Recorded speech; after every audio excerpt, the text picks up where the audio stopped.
So hello everyone, welcome to Pado guys. Today we will discuss about the most important question for contemporary India.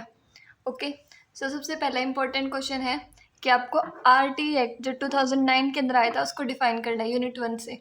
तो जो RT act था वो क्या था? Right to free and compulsory education act कब आया था? 2009 के अंदर। और ये जो था ये आर्टिकल 21A को इफेक्ट के अंदर लाया गया था। Article 21A 86 constitution amendment act के तहत आया था, जिसके अंदर क्या कहा गया था कि एजुकेशन को जो है वो एक फंडामेंटल राइट बना दिया जाए। और किसके लिए बना दिया जाए? 6 से 14 साल तक के जितने ही बच्चे हैं इंडिया में उन सब के लिए। अगर कोई डिसेबल्ड बच्चा है तो एज 6 to 18 कंसीडर की जाएगी। अब ये जो है ये अगस्त 2009 के अंदर पास हुआ था, 4 अगस्त 2009 में, और इफेक्टिवली इम्प्लीमेंट हुआ यानी कि लागू हुआ 1 अप्रैल 2010 को। प्रोविजंस दिए गए हैं इसके आरटीई के अंदर। सबसे पहला प्रोविज़न था कि गवर्नमेंट जो है वो 6 से 14 साल के बच्चों को फ्री और कंपलसरी एजुकेशन प्रोवाइड करेगी। इसके अंदर क्या था कि हर बच्चा जो है अपनी एज के अकॉर्डिंग स्कूल में एडमिशन लेगा, और जो स्कूल है वो उसके घर के पास में होना चाहिए। उसे ना तो कोई ट्यूशन फीस देनी है और ना ही कोई अलग से उसको स्कूल के अंदर फीस देनी पड़ेगी। उसके अलावा अगर कोई बच्चा प्राइवेट स्कूल के अंदर एडमिशन लेना चाहे तो प्राइवेट स्कूल जो है वो 25% रिजर्वेशन प्रोवाइड करेंगे। और ये बात कही गई थी सेक्शन 12(1)(c) के अकॉर्डिंग, जिसके अंदर जो प्राइवेट एंड एडेड स्कूल थे वो कुछ सीट रिजर्व करेंगे, यानी कि 25% सीट रिजर्व करेंगे। एक तो EWS के लिए जो इकोनॉमिकली वीकर सेक्शन है और जो डिसएडवांटेज्ड ग्रुप है उन सब के बच्चों के लिए। इंफ्रास्ट्रक्चर नॉर्म, यानी कि स्कूल जो है ऐसे ही नहीं कि किसी भी जगह को स्कूल का नाम दे दिया। स्कूल के अंदर एक प्रॉपर बिल्डिंग होनी चाहिए, गर्ल्स और बॉयज़ के लिए अलग अलग टॉयलेट होने चाहिए, उसके अलावा पानी पीने की फैसिलिटी होनी चाहिए और बच्चों के खेलने के लिए प्ले ग्राउंड होनी चाहिए। ये बातें कही गई थी। अब उसके बाद में सबसे इम्पोर्टेंट जो स्कूल के अंदर होते हैं वो होते हैं टीचर। तो टीचर स्टैंडर्ड्स बनाए गए कि जो क्लास है उसके अंदर छोटी क्लासेस में तो एक टीचर होगा 30 बच्चों के ऊपर, और जब आप थोड़ी सी बड़ी क्लासेस के अंदर जाएंगे तो एक टीचर होगा 35 बच्चों के ऊपर। इसी के हिसाब से सेक्शंस डिवाइड किए गए। उसके अलावा था नो डिटेंशन पॉलिसी। इसका मतलब ये है कि आप जो है वो बच्चों को फेल नहीं कर सकते 8th क्लास तक। अब जब ये सारी बातें कही गई तो इसको लागू करने के अंदर कुछ चैलेंजेस आए। उसके अंदर सबसे पहला था इंफ्रास्ट्रक्चर नॉर्म्स। इंफ्रास्ट्रक्चर नॉर्म्स का मतलब है कि अभी भी 7.8 लाख एडिशनल क्लासरूम बनानी है इंडिया के अंदर, और 7 लाख गर्ल्स टॉयलेट की रिक्वायरमेंट है पूरे देश के अंदर। उसके अलावा टीचर्स की वैकेंसी आपको बताइए कि अप्रोक्स 5.1 लाख जो टीचर है वो चाहिए थे सिर्फ यूपी और बिहार के अंदर, बाकी इंडिया की तो बात ही छोड़ दीजिए। उसके अलावा है अकाउंटेबिलिटी। इसका मतलब ये है कि कोई भी जो जिम्मेदारी लेने को तैयार नहीं था तो हमें कुछ ऑफिशियल्स बनाने थे, और ये भी देखना था कि कितना परसेंट जो है वो सेंटर देगा और कितना स्टेट गवर्नमेंट देगी। वैसे 70:30 यानी कि 70% सेंटर देगा और 30% स्टेट गवर्नमेंट देगी फाइनेंशियल कंट्रीब्यूशन। उसके बाद में आरटी एक्ट जो था वो इसलिए लाया गया ताकि सोसाइटी के अंदर जस्टिस लाई जा सके, और इसकी जो पूरी की पूरी सक्सेस है वो स्कूल मैनेजमेंट कमेटी के ऊपर डिपेंड करती है। उसके अलावा आपको पता होगा कि जब जम्मू कश्मीर के अंदर ये लागू नहीं हुआ था क्योंकि वहाँ पर धारा 370 लगी हुई थी। उसके अलावा इंडिया के सारे स्टेट्स के अंदर ये लागू हुआ था, और सबसे पहले ये जो है ये नॉर्वे के अंदर हुआ था आरटी। और इंडिया जो है 135वां देश है इसको लागू करने वाला। और उस टाइम पे हमारे पीएम थे मनमोहन सिंह, और हमारी जो प्रेसिडेंट है वो थी प्रतिभा पाटिल। अगर ये एडिशनल इन्फॉर्मेशन आप चाहे तो लिख सकते हैं। उसके बाद में जो सेकंड इंपॉर्टेंट क्वेश्चन है वो है कुछ आर्टिकल्स एजुकेशन से रिलेटेड आपको पता होना चाहिए। सबसे पहली बात, आर्टिकल 14 इक्वेलिटी की बात करता है, ठीक है, कि कोई भी डिस्क्रिमिनेशन नहीं होना चाहिए अगर कोई बच्चा स्कूल के अंदर एडमिशन लेना चाहे तो। आर्टिकल 15 ये कहता है कि आप डिस्क्रिमिनेशन नहीं कर सकते कि जाति, कास्ट, सेक्स या फिर उसका जन्म कहाँ है उस बेसिस के ऊपर। आर्टिकल 16 कहता है कि एक बार बच्चे ने एजुकेशन कंप्लीट कर ली उसके बाद में जो अपॉर्चुनिटी है वो सबको बराबर मिलेगी।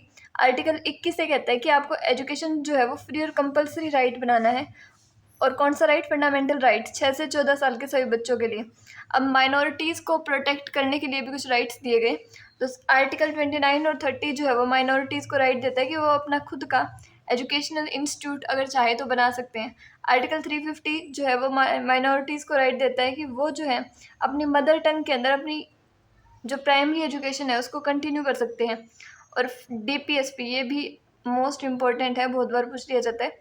इसके अंदर कहा जाता है आर्टिकल 45 के अंदर कि यूनिवर्सल एजुकेशन देनी है, तो है ये वो किसके ऊपर फोकस करती है? अर्ली चाइल्डहुड केयर के ऊपर, ठीक है। आर्टिकल 46 बात करता है कि जो स्टेट है वो इकोनॉमिक इंटरेस्ट और एजुकेशनल इंटरेस्ट को प्रमोट करेगी SC ST और बाकी के जितने भी वीकर सेक्शन हैं उन सबके। उसके अलावा आर्टिकल 51 ये कहता है कि हर पेरेंट की एक ड्यूटी है कि वो अपने 6 से 14 साल के बच्चों को स्कूल के अंदर भेजे। इसके अंदर भी एक इम्पोर्टेंट है DPSP, वो आप कर लीजिएगा। अब इसके अलावा यूनिट 2 से इम्पोर्टेंट क्वेश्चन है कोठारी कमीशन।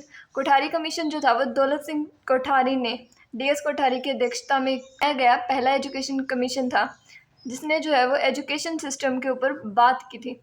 इसका एम क्या था कि एजुकेशन को लाइफ नीड और एस्पिरेंट से जोड़ना, लोगों मतलब लाइफ से रिलेट करके चलना एजुकेशन को, तभी जो देश है वो डेवलप कर सकता है। और इनका मानना था कि जो इंडिया का फ्यूचर है वो क्लासरूम के अंदर बैठा है और वही लोग डिसाइड करेंगे कि इंडिया का फ्यूचर कैसे होगा।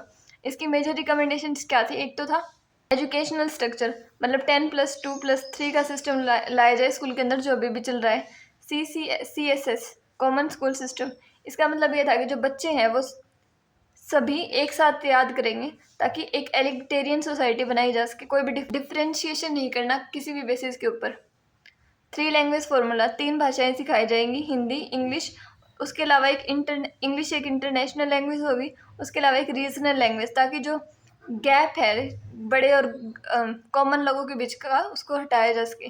उसके बाद में इन्होंने फोकस किया साइंस और वोकेशनलाइजेशन के ऊपर। इनका मानना था कि आपको मैथ और साइंस को एक इंटीग्रल पार्ट बनाना पड़ेगा एजुकेशन का, और एग्रीकल्चर और टेक्निकल ट्रेनिंग के ऊपर भी इन्होंने फोकस किया। अब जो इसी के बेसिस के ऊपर बाद में जो है वो आई थी फर्स्ट एजुकेशन पॉलिसी 1968 के अंदर, एंड ये मोस्ट इम्पॉर्टेंट है NP 1986, और उसके अलावा प्रोग्राम ऑफ एक्शन 1992। तो NP 1986 क्या कहा गया है कि इसके अंदर जो भी डिस्पैरिटीज़ हो रही थी, जो भेदभाव हो रहा था, उन सबको हटा के सोसाइटी में इक्वेलिटी लेके आना और इक्वल अपॉर्चुनिटीज़ देना, किसको, वुमेन को, SC को और ST को, सब बराबर होंगे। इसके की फीचर्स थे, सबसे पहला ऑपरेशन ब्लैक बोर्ड। इसके अंदर क्या कहा गया है कि जो गवर्नमेंट है वो सारे इंफ्रास्ट्रक्चर का जो सामान चाहिए, अगर एक टीचर को क्लास में पढ़ाने के लिए black board, chair, table, pen, जो भी मटेरियल्स रिक्वायर्ड होते हैं वो सब गवर्नमेंट प्रोवाइड करेंगे प्राइमरी स्कूल के अंदर, ठीक है। मतलब TLM प्रोवाइड करना था ऑपरेशन ब्लैक बोर्ड के अंदर। उसके अलावा सेकंड था नवोदय विद्यालय। ये जो था ये रेजिडेंशियल स्कूल था गिफ्टेड चिल्ड्रन के लिए रूरल एरिया में। मतलब अगर कोई आसपास के गांव के अंदर बच्चा बहुत अच्छा कर रहा है तो गवर्नमेंट जो है वो उसको फ्री में एजुकेशन प्रोवाइड देगी, उसको साथ में वहाँ पे रहने की फैसिलिटी प्रोवाइड करेगी और उसकी पूरी एजुकेशन का खर्चा उठाएगी, उसको बुक्स वगैरह देंगे, उनके होंगे वो बहुत ही अच्छे होंगे, ठीक है। District institute of education and training, ये टीचरों के लिए थी कि टीचर ऐसे ही नहीं कि स्कूल के अंदर चले जाएंगे, उनको प्रॉपर ट्रेनिंग लेके जानी होगी। फिर 6% जो देश की GDP है वो एजुकेशन सेक्टर के ऊपर स्पेंड होगी, ये बात उन्होंने कही। अब इन्हीं सबको इम्प्लीमेंट करने के लिए आया था प्रोग्राम ऑफ एक्शन 1992 के अंदर। मतलब ये जो सारी ये बात कही और कह के छोड़ दी 19 के अंदर, NP 1986 के अंदर। असल में लागू हुई जब प्रोग्राम ऑफ एक्शन आया 1992 के अंदर, तो इसने फोकस किया, जो पावर थी वो डिसेंट्रलाइज कर ली। मतलब पहले सारी पावर सेंटर थी, सेंटर से स्टेट, अब स्टेट से भी जो वहाँ पे कॉमन जो सरपंच थे उनके पास आ गई, ताकि ज़्यादा अच्छे से मॉनिटरिंग की जा सके और लिटरेसी प्रोग्राम्स को बढ़ावा दिया जाए। उसके अलावा ये जो पॉलिसी थी ये ग्राउंड वर्क थी मॉडर्न प्राइमरी और सेकेंडरी एजुकेशन का इंडिया के अंदर। अब यूनिट 3 से जो इम्पोर्टेंट क्वेश्चन है वो है UEE, universalisation of elementary education, और इसी का पार्ट है SSA RMSA, ठीक है।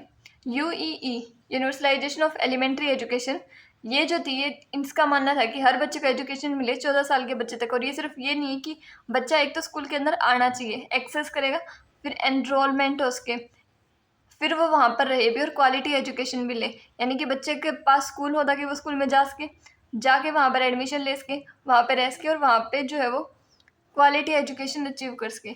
और इसी को अचीव करने के लिए 2 चीज़ें थी, SSA RMSA। SSA के अंदर क्या है, सर्व शिक्षा अभियान, ये UEE को अचीव करने के लिए लॉन्च की गई थी। और ये इसलिए लॉन्च की गई थी ताकि जो जेंडर डिस्पैरिटीज़ है और जो सोशल गैप है उसको रिमूव किया जा सके।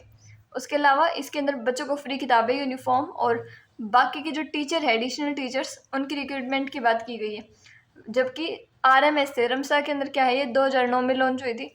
सेकेंडरी एजुकेशन की बात करता है क्लास 9-10 के अंदर, यहाँ पर इंफ्रास्ट्रक्चर को सुधारने की बात कही गई है और टीचर्स को ट्रेनिंग देने की, साइंस लैब बनाने की हाई स्कूल के अंदर। ये जो है बेसिकली हाई स्कूल की बात करता है, 9th-10th की, और ये सब की बात करता है एसएस से। इसके अंदर क्या चैलेंजेस थे, एक तो जो गांव थे वहाँ पर बच्चे बहुत ज़्यादा स्कूल छोड़ के जा रहे थे, उसके अलावा क्वालिफाइड टीचर नहीं थे सेकेंडरी स्कूल्स के अंदर, और कुछ स्टेट्स बहुत पुअर थी तो वहाँ पर एजुकेशन के ऊपर इतना ज़्यादा एक्सपेंडिचर किया नहीं जा रहा था। उसके बाद में है another important question, that is LPG, liberalisation, privatisation and globalisation. बात करते हैं ग्लोबलाइजेशन का। ग्लोबलाइजेशन का मतलब है कि जब आप इंटरनेशनली कोलैबोरेट करेंगे, ग्लोबल बेंचमार्किंग होगी और शिफ्ट होगा इंग्लिश की तरफ, इंग्लिश को सब कुछ समझा जाएगा, और एक लिंग्विका फ्रांका बना इंस्ट्रक्शन का, यानी कि सारे देश आपस में कनेक्ट होंगे ग्लोबली और हम इंफॉर्मेशन का एक्सचेंज कर पा रहे हैं कहीं से भी। प्राइवेटाइजेशन का मतलब है कि अब जो सारी पावर थी गवर्नमेंट से वो प्राइवेट सेक्टर्स की तरफ चली गई, और प्राइवेट सेल्फ फाइनेंस्ड कॉलेज जो थे वो लगातार बनने स्टार्ट हो गए, कॉलेज और स्कूल। इसकी वजह से एक बात तो ये हुई कि क्वालिटी जो एजुकेशन है उसके अंदर डिफरेंशिएशन आना स्टार्ट हो गया। अगर आपको क्वालिटी की एजुकेशन चाहिए तो आपको बड़ी बड़ी मोटी मोटी फीस देनी होगी, और शिक्षा का व्यापारीकरण करना यहीं से स्टार्ट हुआ था जब एजुकेशन का प्राइवेटाइजेशन होना स्टार्ट हो गया। अब लिबरलाइजेशन से क्या होता है कि आप फॉरेन यूनिवर्सिटीज़ के अंदर एंटर कर सकते हैं, और उसके अलावा जो मार्केट ओरिएंटेड वोकेशनल कोर्स थे वो इंक्रीज़ होना स्टार्ट हो गए। जब हम इवैल्यूएशन की बात करते हैं तो अब ये जब इतने सारे स्टैंडर्ड्स इम्प्रूव होंगे तो एक डिजिटल डिवाइड क्रिएट हुआ रूरल और अर्बन एरियाज़ के बीच में। तो जो रूरल एरिया के बच्चे थे वो पीछे रह गए, और जो अर्बन एरिया के बच्चे थे ड्यू जी आगे चले गए। डेमोक्रेसी, कल्चर और एजुकेशन। अब पहला आता है एजुकेशन फॉर डेमोक्रेसी। इसके अंदर क्या है, एक डेमोक्रेटिक स्टेट के अंदर एजुकेशन जो है वो कल्टीवेट करती है सेक्युलरिज्म, सोशल जस्टिस, लिबर्टी और फेटर्निटी। सिटीजन ट्रेनिंग, हमें जो है वो बच्चों को पॉलिटिकल ऑटोनॉमी की तरफ और ये बढ़ावा देना है कि बच्चे जो है वो पार्टिसिपेट कर सके डेमोक्रेटिक प्रोसेस के अंदर। कल्चर और एजुकेशन का क्या रोल है कि एजुकेशन जो है, एजुकेशन एक बच्चे को हेल्प करता है कि वो अपना कल्चर प्रिजर्व कर सके, और जो उसकी कल्चरल हेरिटेज है उसको ट्रांसमिट कर सके एक जगह से दूसरी जगह तक। इसकी वजह से क्या हुआ, कल्चर मॉडर्नाइजेशन होना स्टार्ट हो गया, और जो सोसाइटी थी वो ट्रांसफॉर्म होना स्टार्ट हो गई। हम वेस्ट के कल्चर को अपनाने लग गए। कंक्लूजन क्या निकला कि जो फ्यूचर एजुकेटर्स हैं उनको मतलब ग्लोबल टेक्नोलॉजी को लेके साथ में चाहिए, और ट्रेडिशनल कल्चर जो है उसको भी प्रिजर्व करना चाहिए नेशनल यूनिटी को बढ़ावा देने के लिए। डीपीएसपी बात करता है। डीपीएसपी जो है वो गवर्नमेंट की रिस्पॉन्सिबिलिटी ये दिया गया है 36 से 51 आर्टिकल के अंदर। भीमराव अंबेडकर को नोबल फीचर ऑफ कॉन्स्टिट्यूशन कहा जाता था। जो फंडामेंटल राइट होते हैं वो नेगेटिव राइट होते हैं, उनके अंदर पॉलिटिकल जस्टिस की बात की जाती है। आप उनको कोर्ट के अंदर जाके मतलब चैलेंज कर सकते हो अगर पूरी ना हो तो, और इनको लागू करना मस्ट है। वेरस जो डीपीएसपी है वो पॉजिटिव राइट्स होते हैं, सोशल जस्टिस की बात करते हैं, ये नॉन जस्टिसेबल होते हैं, आप कोर्ट में जाके इनको चैलेंज नहीं कर सकते, और ये जो है लागू करना इतना ज़रूरी नहीं होता। लेकिन जब आप कोई लॉ बनाते हैं तो इनको ध्यान में रखना होता है कि ये जो डीपीएसपी है वो इफेक्ट ना हो। इसके अंदर पार्ट 4 में कुछ आर्टिकल दे रखे हैं, जैसे कि आर्टिकल 36 कहता है कि स्टेट का मतलब वही है जो पार्ट 3 में है। आर्टिकल 37 कहता है कि ये नॉन एनफोर्सेबल है, फंडामेंटल सोर्स है, और लॉ बनाते वक्त आपको चेक करना होगा कि वो जो है वो डीपीएसपी की अवहेलना ना कर रहा हो। तो इसके अंदर जो है वो 3 व्यूज़ दिए गए हैं, स्कॉलिस्टिक, गांधीयन और लिबरल। स्कॉलिस्टिक जो है वो स्टेट के वेलफेयर की बात करता है और सोशल वेलफेयर की बात करता है। इसके अंदर कुछ आर्टिकल्स दिए गए हैं, जैसे कि आर्टिकल 38 कहता है कि आपको सोशल वेलफेयर की बात करनी है, और ये इनइक्वालिटी को रिमूव करने की यानी डिक्रीज करने की बात करता है। जबकि आर्टिकल 39 कहता है कि इक्वल पे मिलेगा, इक्वल काम के लिए। अगर एक काम को एक लड़का और लड़की कर रहे हैं तो उन दोनों को बराबर वेतन दिया जाएगा। आर्टिकल 39 ये फ्री लीगल एड का है। आर्टिकल 41 कहता है कि कोई भी इंसान काम कर सकता है और एजुकेशन ले सकता है। आर्टिकल 42 एक वुमेन के लिए है कि वो मैटरनिटी रिलीफ ले सकती है। आर्टिकल 43 जो है वो वर्कर्स को सिक्योर रहने के लिए बात करता है। आर्टिकल 43A जो है वो वर्कर को मैनेजमेंट ऑफ ऑर्गेनाइजेशन और इंडस्ट्री के अंदर हेल्प करता है कि वो पार्टिसिपेट कर सकते हैं। आर्टिकल 44 जो है वो न्यूट्रिशन लेवल को रेज करने के लिए, लाइफ को स्टैंडर्ड्स को बढ़ाने के लिए और पब्लिक हेल्थ की बात करता है। जबकि उसके बाद में आता है गांधीयन व्यू। गांधीयन व्यू जो था वो रिकन्स्ट्रक्शन था गांधीयन व्यू का। इसके अंदर आर्टिकल 40 जो है वो लोग जो है वो गवर्नेंस के अंदर पार्टिसिपेट कर सकते हैं, विलेज पंचायत ऑर्गेनाइज कर सकते हैं। आर्टिकल 43 कॉटेज इंडस्ट्री को प्रमोट करने की बात करता है, जबकि आर्टिकल 43 भी जो है वो कोऑपरेटिव सोसाइटी को प्रमोट करने की बात करता है। आर्टिकल 46 प्रमोट करता है एजुकेशन और इकोनॉमिक इंटरेस्ट किसका, वीकर सेक्शन का। आर्टिकल 47 न्यूट्रिशन लेवल को इंक्रीज करने की बात करता है, लाइफ के स्टैंडर्ड को इंक्रीज करने की बात करता है। आर्टिकल 48 स्लटर ऑफ काउ जो है उसको रोकने की बात करता है। उसके बाद में थर्ड टाइप है लिबरल। आर्टिकल 44 यूनिफॉर्म कोड की बात करता है। आर्टिकल 45 फ्री और कंपलसरी एजुकेशन की बात करता है 14 ईयर से कम बच्चों के लिए। आर्टिकल 48 एनिमल हस्बेंड्री की बात करता है। आर्टिकल 48 एनवायरमेंट को प्रोटेक्ट करने की बात करता है और इम्प्रूव करने की। आर्टिकल 49 मॉन्यूमेंट्स को प्रोटेक्ट करने की। आर्टिकल 50 जुडिशरी को एग्जीक्यूटिव से सेपरेट करने की बात करता है। आर्टिकल 51 इंटरनेशनल पीस और सिक्योरिटी को प्रमोट करने की बात करता है। So thank you very much for your precious time. Please do like, share, subscribe and comment in the comment box that you want to see.